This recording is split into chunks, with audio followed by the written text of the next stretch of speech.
Friends, जय हिंद, वंदे मातरम। Welcome back to our YouTube channel. Friends, आज हम बात करेंगे अपनी सुरक्षा की, और आज मैं आपको जो बताने वाला हूं उसे सुनकर के आपको बहुत खुशी होने वाली है, क्योंकि जो आज हमारे पास में एक सुरक्षा का जो एक वीपन हमने बनाया है, ये ना तो चाइना के पास है और ना ही ये पाकिस्तान के पास है। अब आप इसे लेकर के कह सकते हैं कि इस तरीका का जो ये वीपन है, जिसका नाम है MPATG, man portable anti tank guided missile. एक तरीका से ये जो मिसाइल है, ये जो है ना तो अभी चाइना के पास है इस तरीका का, और ना ही ये आपको पाकिस्तान के पास दिखेगा। उनके पास जो मिसाइल्स हैं इस तरीका की, जो एक तरीका से जो आपको टैक्टिकल मिसाइल्स कह सकते हैं, ये हैं जो कि जो एक तरीका से हैवी व्हीकल्स पर लेकर के जो चलते हैं वो वाली मिसाइल हैं। लेकिन ये जो मैन पोर्टेबल जो है ना, ये अपने आप में इसके क्या फीचर्स हैं, ये आज हम देखने वाले हैं, और ये किस प्रकार से जो हमारी देश की सुरक्षा है उसको बहुत ज्यादा एनहांस और रोबस्ट कर देता है। आज इसकी हम चर्चा करेंगे, देखेंगे, और आपको मैं बताऊंगा कि ये किस प्रकार से आने वाले टाइम में, अगर, क्योंकि मैंने कितनी बार आपको बताया है कि अब कभी भी दुनिया में, खासकर भारत के साथ किसी भी बड़े देश का एटॉमिक वार नहीं होने वाले हैं। और एटॉमिक वार की जब हम बात कर रहे हैं तो मैं बात कर रहा हूं ICBM की। ना तो ICBM से होंगे जिसमें आपके अग्नि 5 आती है किसी भी, लेकिन आप ये मान के चलिए कि छोटे एरिया के अंदर छोटे छोटे न्यूक्लियर वार आने वाले समय में हो सकते हैं, वो संभव है। लेकिन उसमें कार्य करने वाले हैं ऐसे जो टैक्टिकल मिसाइल्स होती हैं, जिसके अंदर आप ये MPATGM जो मिसाइल है जिस टाइप की, ये सारे। लेकिन ऐसा नहीं है कि जो अभी चाइना और पाकिस्तान के पास है उस तरीका के जो हैवी व्हीकल्स हैं, उन पर से जो छोड़े जाने वाली जो मिसाइल हैं, क्या वो भारत के पास नहीं? वो भी हैं, लेकिन ये हमें उनसे एक एज देने वाला है, एक आगे बढ़त देने वाला है। देखिए किस प्रकार से। अब आप जानते होंगे कि भारत ने इसका जो सफल परीक्षण कर लिया है man portable anti tank guided missile का, क्लियर है। अब ये एक तरीका से इसमें गाइडेड आ रहा है, लेकिन इसकी जो अपने एक फीचर है वो है फॉरगेट, यानी कि फायर एंड फॉरगेट, छोड़ो और भूल जाओ। यानी कि उसके बाद आप गाइड कहां तक कर सकते हो, जब तक आप इसे लेकर के चल रहे हैं। इसके पास में अपनी एक तरीका से बहुत ज्यादा सोफिस्टिकेटेड और एक एज कटिंग टेक्नोलॉजी इसके पास है, वो मैं आपको बताऊंगा, जो इसको दुनिया में सबसे अलग बनाते हैं। आइए देखते हैं क्या है ये। अब जैसा मैंने आपको बताया, ये है man portable anti tank guided missile. ये DRDO के द्वारा विकसित की गई है और इसका जो सफल परीक्षण है वो हो गया है। मैन पोर्टेबल है, इसका मतलब है कि एक व्यक्ति इसको कंधे पर लेकर के चल सकता है, और इसका जो वेट है लगभग 27 kg के आसपास है, ठीक है। लेकिन इसको जब मैं कहता हूं कि ये सोफिस्टिकेटेड वीपन है, इसके मायने क्या है? क्योंकि जब इससे मिसाइल छोड़ी जाएगी उस टाइम पर आप जानते हैं कि न्यूटन का नियम है कि जितना आप दूसरे पर फोर्स लगाते हो उतना ही वो आप पर बैक लगाता है। इस थ्योरी को जो है ये कैंसिल आउट करता है। ये जो थ्रस्ट है उसके बाद लगाएगा जब ये इस वीपन से बाहर निकल जाएगा। वो मैं आपको दिखाऊंगा कि किस प्रकार की जो सोफिस्टिकेटेड टेक्नोलॉजी और एज कटिंग टेक्नोलॉजी इसके अंदर यूज की गई है। देखना, man portable anti tank missile है। एंटी टैंक का मतलब क्या होता है ये जानते हो? ये टैंक है, यानी कि इस टैंक के दो ऐसे मेन कंपोनेंट्स हैं, अगर हमने उनको टारगेट किया तो समझिए कि हम इनको जो है डिस्ट्रॉय कर सकते हैं। अब आप ये भी जानते होंगे कि आने वाले समय में आज जो है ये तरीका की जो फाइट है टैंक के द्वारा आने वाले समय फाइट होने वाली है नहीं, लेकिन आने वाली जो फाइट है वो UAVs के द्वारा होने वाली है। उस पर मैंने अलग से वीडियो बनाई है, अगर आप चाहते हैं तो कमेंट करना, नहीं तो टेलीग्राम से जुड़ जाना, जो आपको कमेंट बॉक्स में लिंक मिल जाएगा, तो आप वहां पर वो वीडियो देख सकते हैं। अब इसके अंदर दो ऐसे जो पार्ट्स हैं इसके, दो ऐसे स्थान हैं जहां पर अगर अटैक करते हैं तो समझिए कि ये पूरी तरीका से नाकाम हो जाएगा, और एक तरीका से ये लोहे का ढेर में तब्दील हो जाएगा। एक तो है इसका ये वाला जो ये वाला पार्ट है, और एक होता है, देखो यहां पर तो वो सैनिक होता है जो इसको चला रहा है, और एक होता है ये वाला पार्ट। अब इस मिसाइल की जो सबसे बड़ी खूबी क्या है, इसके अंदर डबल प्रपल्सन है। डबल प्रपल्सन का मतलब ये है कि ये दो, इसके अंदर दो मोटर्स हैं। इसका मतलब ये है कि एक बार जब ये यहां टकराएगा तो वो कम डिस्ट्रॉय करेगा, और जो दूसरा जो विस्फोट होने वाला है वो इसको दूसरी जगह टारगेट करेगा। अब ये जो टारगेट है, ये पहले से जब इसको छोड़ा जाएगा तभी टारगेट ये सेट हो जाएंगे कि पहला जो मिसाइल होगा इसके अंदर से जो निकलेगा वो यहां अटैक करेगा, और दूसरा जो होगा वो यहां पर अटैक करने वाला है। इसको मैं विस्तार से आपको बताऊंगा। देखना, मारक क्षमता लगभग इसकी कितनी है? 2.5 किलोमीटर है। इसका मतलब सीधी सीधी सी बात है कि एक डिस्टेंस, यानी कि एक सेफ डिस्टेंस से इसको फायर करा जाएगा। दूसरा है कि पूरी तरीका से ये आत्मनिर्भर, यानी कि भारत ने ये सेल्फ बनाया है सप्लाई चेन से बाहर जाकर के। जब मैं बात कहता हूं सप्लाई चेन, इसका मतलब है कि इसके किसी भी कंपोनेंट के लिए किसी भी और देश पर हम निर्भर नहीं है। इसका मतलब है कि अगर ये सब कुछ होता है तो ये हमें एक स्ट्रेंथ देता है, और वो ये है कि हम लंबे समय तक लगातार दूसरे देश के साथ में युद्ध में इंडल्ज रह सकते हैं। आप ये समझिए कि अगर हम ऐसा कर पाते हैं तो इससे हमारा जो डिस्टेंस है वो दूसरे देश पर बहुत ज्यादा बढ़ जाता है। देखना, अब हम पहले क्या करते थे, सैनिकों की सुरक्षित दूरी से जो है, इसमें मैंने तो बता दिया, विदेश से स्पाइक और जेवलिन, यानी कि हम पहले दूसरे देशों से, जैसे अमेरिका से हम जेवलिन वगैरह खरीदते थे, फ्रांस से स्पाइक, ये सब खरीदते थे। लेकिन अब हमने क्या करा है, ये स्वयं जो है आत्मनिर्भर तरीका से बनाया है। अब देखना टॉप अटैक मोड, इस जो ये टैंक है उसको दो जगह अटैक करेगा, एक यहां पर अटैक करेगा और एक करेगा यहां पर। देखो यहां पे तो अटैक करेगा, ये देखो ये जो साइड होती है ना, यहां पर होता है एमिशन, यानी कि जो एमिशन होता है वो यहां पर होता है। अगर यहां पर ऊपर अटैक होगा, ये बहुत ज्यादा क्या होती है, वल्नरेबल स्थान होता है यहां पर अटैक होने के बाद में इसकी जो दूसरी साइड है वहां पर भी इसी तरीका का एमिशन होता है। ये दोनों अपने आप ब्लास्ट कर जाएंगे जैसा ही ये होगा, है ना, ये डिजाइन इसी तरीका से करी गई है। अब देखना, ये टैंक सबसे मजबूत सामने वाले जो हिस्सा होता है, ये वाला जो हिस्सा है, इस पर जो है वार करेगा, और उसका जो सबसे ऊपर कमजोर है, जो कमजोर वाला हिस्सा है, उस पर दूसरा हमला करने वाला है। यानी कि इस मिसाइल के अंदर दो तरीका की मिसाइल होंगी, समझ गए आप मेरी बात, यानी कि दो तरीका का propulsion इसके अंदर होने वाला है। पहला अटैक करेगा फिर दूसरा अटैक होगा, यानी कि डबल ब्लास्ट होंगे इसके अंदर। अब बात आती है कि ये जो है डेंटम वार हेड है, डेंटम मतलब दोहरा विस्फोट से, इसे बोलते हैं डेंटम मतलब दोहरा विस्फोट इसमें होने वाला है। और इसके अंदर जो विस्फोटक रिएक्टिव कवच, जिसे बोलते हैं ERA, यानी कि ERA क्या है, ये जो साइड जो अभी मैं आपको बता रहा था, ये वाला, इसको बोलते हैं ERA, यानी कि ये कवच होता है एक तरीका से जो टैंक होता है उसका ऐसा कवच बोलते हैं। लेकिन ये जो कवच है इसी को हथियार बना लेगी ये वाली मिसाइल। क्लियर है? देखो वही है, फायर एंड फॉरगेट, दागो और भूल जाओ। गाइड कहां तक करेगा, शुरू में ही गाइड करेगा, ठीक है।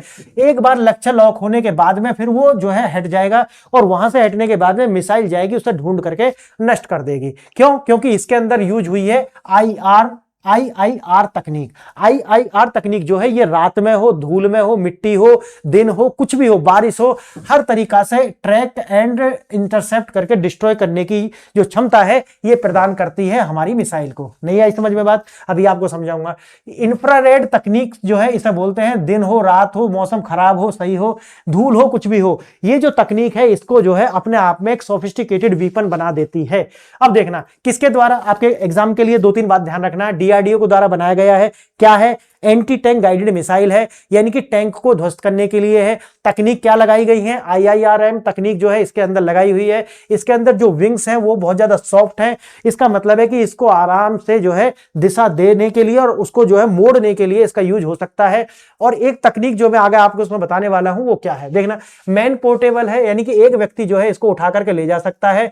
और इसको ये जो क्षमता है ये जो, क्योंकि आप जानते होंगे भारत जो है एक लौता ऐसा देश है जिसको सबसे दुनिया में सबसे ऊंचाई पर युद्ध जीतने का अनुभव प्राप्त है, उसमें ये कैपेबिलिटी को कितना एनहांस करने वाला है ये आप सोच करके आप गदगद हो जाएंगे। देखना, गाइडेड IIR सीकर, यानी कि इमेजिंग इंफ्रारेड सीकर ये होना है, इसका फुल फॉर्म याद रख लेना, इमेजिंग इंफ्रारेड सीकर, यानी कि एक बार लॉक करेगा, पहले इंटरसेप्ट करेगा, लॉक करेगा और फिर फॉरगेट एंड फायर करो और भूल जाओ इसे, वो अपने आप डिस्ट्रॉय करेगा। रेंज कितनी है? वही 2.5 किलोमीटर की रेंज है, लगभग सेफ डिस्टेंस से आप इसको जो है फायर कर सकते हो। टेंडम हीट जो है ये है, और ऑपरेटर फायर एंड फॉरगेट में जैसे मैंने आपको बताया है, वेट लगभग इसका जो है 15 kg तक, और मिसाइल लगाओगे तो टोटल 27 kg तक का वेट इसके अंदर हो जाएगा।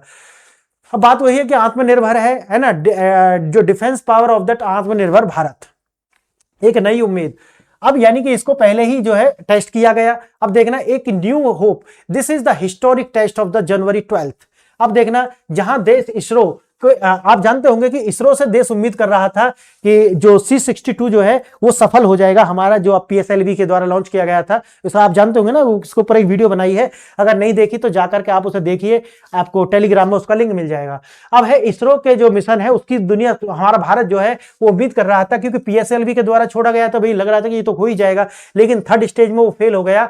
लेकिन होता क्या है, उसने तो सफल नहीं हुआ, लेकिन हमको जो है इस MPATGM जो है उसने एक खुशी खुशी दी है पूरे भारत को। और ये जो खुशी है ये मैं आपके साथ साझा करना चाहता हूं राहुल गांधी की भाषा में, कि ये खुशी मैं सबको देना चाहता हूं, पूरे भारत को देना चाहता हूं, इसीलिए वीडियो बना रहा हूं। रक्षा मंत्री ने इसे आत्मनिर्भर भारत की ओर एक बढ़ता हुआ कदम बताया है और इससे ही हमें प्रसन्नता है कि इसमें आप अगर देखोगे तो सप्लाई चेन को बाईपास करके ही इसे बनाया गया है और ये बहुत बड़ी बात है। अब देखना MPTAGM क्या है, जैसे कि आपको पता है कि ये थर्ड जनरेशन का एक सोफिस्टिकेटेड वेपन है, थर्ड जनरेशन याद रखना। गाइडेड सिस्टम इसके अंदर है, वारहेड्स जो है ये ले जाने में कैपेबल है। फोल्डेबल विंग्स इसके अंदर है, यानी कि ये जो विंग्स है इनको आप फोल्ड कर सकते हैं क्योंकि मैन के द्वारा इसको ले जाया जाएगा।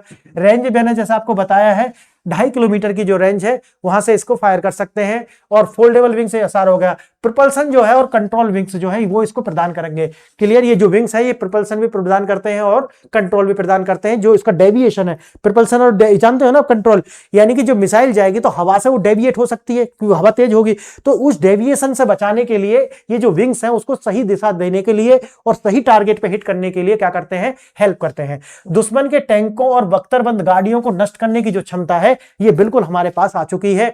और चुनौती क्या है, क्या टैंकों को नष्ट करना आसान होता है? बिल्कुल नहीं आसान होता। देखना जैसा मैंने आपको बताया है ERA एक्सप्लोसिव रिएक्टिव आर्मर्स जो है ये दोनों साइड में, देखो ये वाला जो मैंने आपको शुरू में बताया था, ये दोनों साइड में ये लगे हुए होते हैं। इसी कमजोरी का फायदा उठाएगा, यानी कि पहले वो यहां हिट करेगा, जो रेड वाला एरिया है ये बोला, ये जो एरिया है इसको हिट करेगा, और जो दूसरा क्योंकि 2 है उसके अंदर विस्फोटक, और दूसरा हिट करेगा यहां पर ऊपर, यानी कि यहां पर हिट करने से ये क्या होगा, ये क्या करेगा, ये प्रज्वलित हो जाएगा, यानी कि इतनी तेजी से हिट होगा कि ये अपने आप एक्सप्लोसिव हो जाएगा, पूरी तरीके से विस्फोट होगा इसमें। और ये जो पूरा टैंक है ये क्या बन जाएगा, एक लोहे का जो है ढेर बन जाएगा।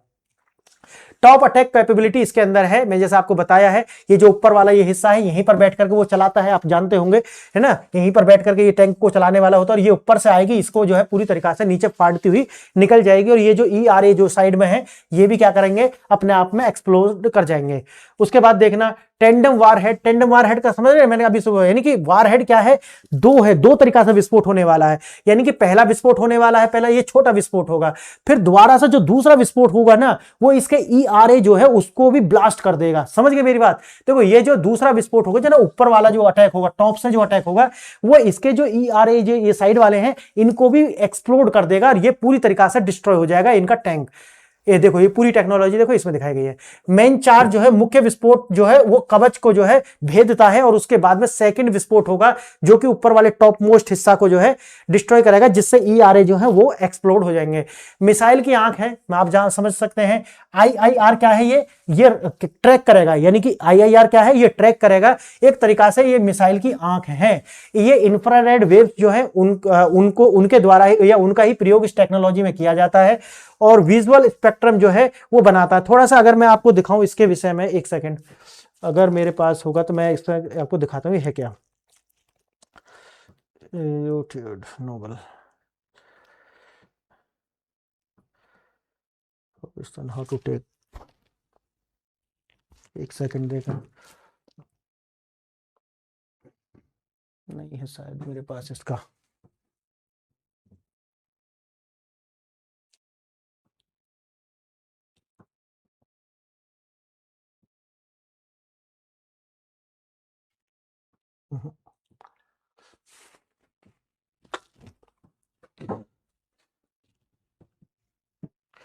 क्लियर है? तो IIR सीकर इंफ्रारेड आधारित जो ये तकनीक है, इमेजिंग इंफ्रारेड तकनीक, दिन रहो रात हो, धुआं हो, धूल हो, कुछ भी हो, हर तरीका से वो जो अपने टारगेट को क्या कर लेगा, इंटरसेप्ट कर लेगा, और इंटरसेप्ट करके ट्रैक करके उसको नष्ट कर देगा। और इसमें AI की भी मदद ली गई है ताकि टारगेट को एकदम प्रिसीजन के द्वारा ही अटैक किया जा सके। अब देखना, दागो और भूल जाओ फायर एंड फॉरगेट स्ट्रेटजी पे ये काम करेगा। जैसे कि आपको बताया है, यहां पर एक व्यक्ति है जो क्या करेगा, ये जो आते हुए जो टैंक है इसको देखेगा, और इसको जो IIR तकनीक के द्वारा इसको पहले क्या करेगा, इसकी पूरी स्कैनिंग कर लेगा। जब ये स्कैन हो जाएगा पूरा, इसका पूरा लैटिट्यूड लैंगिट्यूड कहां पर ये है, कितना साइज है, वो सब कुछ करने के बाद में क्या करेगा, दोबारा में दूसरी स्टेज पे उसको फायर कर देगा। फायर करने के बाद में क्या करेगा, उस स्थान से हट जाएगा जहां से फायर करा है। क्योंकि इस जो टैंकर है उसके पास भी तो क्या है, अपनी मिसाइल है ना, तो वो इस पर गोला ना दागे, इसलिए जहां से इसने फायर करा है ये वहां से हट जाएगा, और हटने के बाद में फायर करने के बाद जो मिसाइल है वो अपना रास्ता ढूंढ लेगी। क्योंकि इसके अंदर लगा हुआ है IIR तकनीक से लैस है, उसने पूरी तरीका से ट्रैक कर लिया है। अब वो दुश्मन को ढूंढ करके नष्ट कर देगा। फायर करने के बाद जो है वो मिसाइल अपने आप उसको ढूंढ लेती है। सैनिक की सुरक्षा जो है वो सॉफ्ट लॉन्च मैकेनिज्म के द्वारा, क्यों? क्योंकि जैसा मैंने आपको बताया है कि ये दूर से लॉन्च करी जाएगी, तो एक सेफ डिस्टेंस से इसको जो है लॉन्च करा जाएगा। अब इसके अंदर जो मैं शुरू में आपको जो बता रहा था कि जेंटल इसके अंदर होता है इजेक्शन, यानी कि इजेक्शन जो होता है वो जेंटल तरीका से होता है, लो फोर्स जो है। अब न्यूटन का जो लॉ है वो क्या कहता है? वो कहता है कि अगर आप किसी वस्तु पर प्रेशर करते हैं तो वो भी आप पर उतना ही प्रेशर करती है। इसका मतलब ये है कि अगर ये मिसाइल को अपने कंधे पर रख करके ऐसा छोड़ेगा तो ये क्या करेगा, जो मिसाइल है बाहर धकेलेगा तो ये कंधा जो है उसका, उस पर झटका लगेगा पीछे की साइड। लेकिन इसके अंदर ये तकनीक जो इस्तेमाल की गई है कि जो इसका इजेक्शन होगा वो बहुत ज्यादा सॉफ्ट तरीका से होगा, जो व्यक्ति है वो इसे आसानी से कर पाएगा। लेकिन थ्रस्ट कब लगेगा? थ्रस्ट लगेगा जब वो इससे बाहर निकल जाएगी फेज 2 के अंदर। नहीं समझे अभी भी? आप समझोगे। देखो ये है कंधा पे रखा हुआ है, ये इसके अंदर है मिसाइल। अब इसने क्या है उसको ट्रैक कर लिया, ठीक है, IIR तकनीक जो है उसने इसको ट्रैक कर लिया, जो मिसाइल जो इसका टैंकर है। अब टैंकर के बाद में दूसरा स्टेज क्या है? फायर करना है। फायर जब इसको करेगा तो ये इसका पीछे की ओर धकेलेगा इसे, तो पीछे की ओर जो धकेलेगा इसी के लिए एक तकनीक यूज की गई है, उसे बोलते हैं जेंटल इजेक्शन। लो फोर्स इस पर लगाएगा ताकि एक व्यक्ति इसको जो है, अब आप कहोगे कि ये मिसाइल बाहर निकलेगी, लेकिन बाहर निकलने के बाद में थ्रस्ट लगेगा। क्यों? इसके अंदर लगाई हुई है इन्होंने इजेक्शन मोटर। क्या लगाई हुई है? Ejection motor. फेज बी में आने के बाद स्पीड बढ़ाने के लिए जो थ्रस्ट लगेगा वो इसके बाद लगना शुरू होने वाला है। ये है 5 मीटर सेफ डिस्टेंस। देखना 5 metre safe distance. Ejection motor initiate gently propelling the missile. कब? 5 मीटर दूर जाकर के इसको प्रोपेल करना। प्रोपेल करने का मतलब होता है आगे की ओर धकेलना, इस तरीका से समझो, है ना। तो ये जो प्रोपेल करना उसको शुरू करेगा, इसका सेफ डिस्टेंस से करेगा। ऐसा नहीं है कि वो व्यक्ति जो है वो किसी तरीका से उसके जो है जान के लिए खतरा हो। न्यूटन की क्रिया प्रतिक्रिया रिएक्शन एक्शन जो नियम है उसको जो है ये एक तरीका से ब्लॉक कर देता है, और इसको एक तरीका से न्यूट्रलाइज करने के लिए इसमें ये जो तकनीक जो है इसका प्रयोग किया गया है। अब है संरचना और पोर्टेबिलिटी। वही है स्ट्रक्चर एंड दैट पोर्टेबिलिटी। क्या है स्ट्रक्चर? आप जान गए होंगे, इसका जो वजन टोटल देखोगे आप लगभग 27 केजी है, और उसका वजन कितना था? 15 केजी था मिसाइल का, ठीक है। 2 से 3 सैनिक जो है आराम से इसको कहीं पर भी पोर्टेबल, यानी पोर्टेबल का मतलब ये कि आसानी से ले जा सकते हैं। दुर्गम पहाड़ी, क्योंकि जैसा कि आप जानते हैं भारत जो है उसको पूरी दुनिया में सबसे ऊंचाई पर लड़कर के जीतने का जो अनुभव है वो प्राप्त है। अब इसको लेकर के जाना पड़ेगा, तो हर जगह तो अब देखो बड़े बड़े जो वाहन है, वैसे तो भारत के पास में बहुत बड़े बड़े कार्गोज हैं, लेकिन वही बात है कि मच्छर को मारने के लिए पिस्तौल का इस्तेमाल थोड़ी ना करोगे, तो चप्पल से भी काम हो जाएगा। तो अगर वही चीज है कि अब बात आती है कि पोर्टेबिलिटी की, तो कुछ लोग जो है ले जाओ इसे, उसके लिए बड़े कार्गो के यूज करने की क्या आवश्यकता है।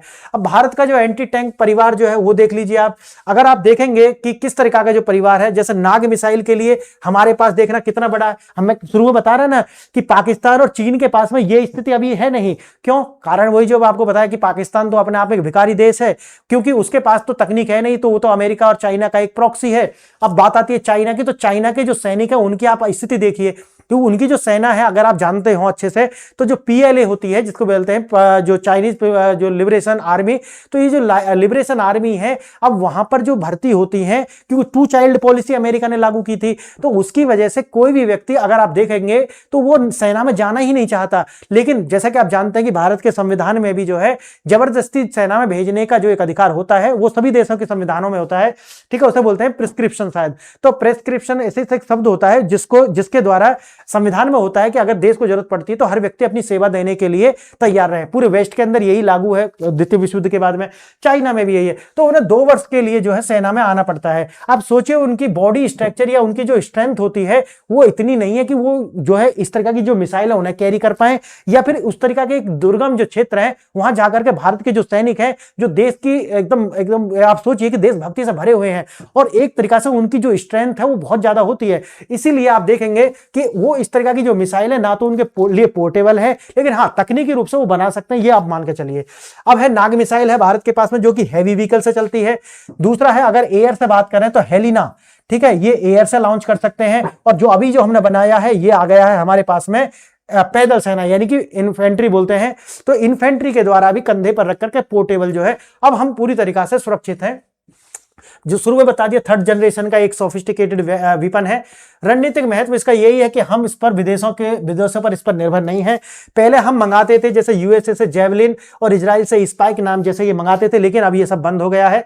अब विदेश से आयात जो है वो बिल्कुल बंद हुआ है। बात आती है कि स्वदेशी जो है उसकी जो लागत है वो कम होती है। और दूसरी बात जो भी आप जो देखो, सेल्फ रिलायंस जो है वो बहुत ज्यादा महत्वपूर्ण है किसी भी युद्ध की स्थिति में। निशाने पर कौन है वो आप देखिए, चाइना है। चाइना के पास में टाइप 99 और टाइप 96 ये हैं, लेकिन बात वही आती है, ये कितना है इसकी रेंज देखिए आप। लेकिन बात वही आ जाती है कि इनका जो है ये हैवी व्हीकल से गाइडेड है। इसी प्रकार से पाकिस्तान का देखिए, इनके पास है अल खालिद और हैदर, ठीक है, ये जो दो हैं इनके पास है। लेकिन वही है कि एक तो इनका तो खैर विश्वास ही क्या करोगे, इसका भी वही है 2.5 किलोमीटर के आसपास है, लेकिन वही क्या है, ये हैवी व्हीकल से चलाया जाएगा। दूसरा निष्कर्ष यही कि आत्मनिर्भर भारत की जो ये जीत है, और जिस तरीका से हम देखते हैं कि किस प्रकार से डीआरडीओ और इसरो ने भारत की जो स्ट्रेंथ है, ठीक है, और भारत का जो अपना डिफेंस पावर है वो पूरी दुनिया में मना दिया है। और आने वाले समय में आप देखोगे कि भारत जो है पूरी दुनिया में एक विश्वसनीय, याद रखना, सस्ते और विश्वसनीय हथियारों का, वेपन्स का एक्सपोर्टर, या कहो कि नेट एक्सपोर्टर जो है वो बनने वाला है आने वाले 10 ईयर्स के अंदर अंदर। एमपीएटीजीएम पोर्टेबिलिटी, सटीकता और मारक क्षमता के लिए जाना जाता है। देखना एक वर्ड आया सटीकता, यानी कि प्रेसिजन जो है ना, किसी भी मिसाइल के लिए सबसे दुर्भर होता है उसकी सटीकता, यानी कि जहां पर आप मारोगे वहीं जाकर के गिरे, आसपास नहीं, ये सबसे ज्यादा। और दूसरा जो सबसे महत्वपूर्ण फीचर है वो है पोर्टेबिलिटी, ये है सबसे अलग, याद रखना। ये जो पोर्टेबिलिटी और सटीकता है ना, और इसकी जो मारक क्षमता है भाई, ये जो अगर ये तीनों का जो कॉम्बिनेशन है ये एक तरीका से घातक है। यह भारतीय पैदल सेना इन्फेंट्री की ताकत को कई गुना बढ़ा देगा। डीआरडीओ और भारत के वैज्ञानिक जो हैं उन्होंने हमें गर्व करने का जो क्षण है वो प्रदान किया है। और मैं चाहता हूं कि ये आनंद आप मेरे साथ जो है आप भी उठाएं और साथ में बोले भारत माता की जय। आज आपने ये वीडियो यहां तक देखी, इसके लिए बहुत बहुत धन्यवाद। नमस्कार।